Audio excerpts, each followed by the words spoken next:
მოდი.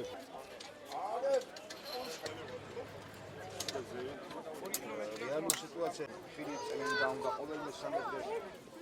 რაც არ უნდა მოხმარებაში იყოს რა.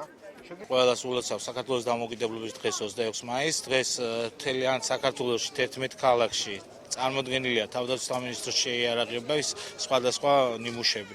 ესაა ზალპური ცეცხლის სისტემა RM70 დანა და სხვა ტიპის კიდე ჯავშან ტექნიკა. გაგრძელდება დღის ბოლომდე მთელ მოსახლეობას, აჭარის მოსახლეობას აქვს საშუალება მოვიდეს და დაათვალიეროს არსებული შეიარაღება.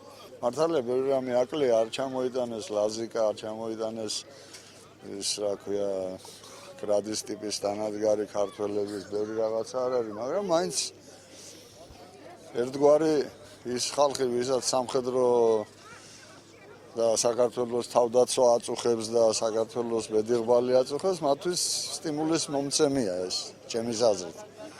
და ვისაც არ აწუხებს და მტერი არის, მათთვის კიდე შიშის მომგვრელი იქნება. კანადიდან ვარ. ჩვენს ქვეყანაში ასეთი ღონისძიება არ იმართება. მსგავსი ტიპის სამხედრო ტექნიკის გამოფენაზე პირველად ვიმყოფები. ძალიან შთამბეჭდავი და საინტერესო სანახაობაა.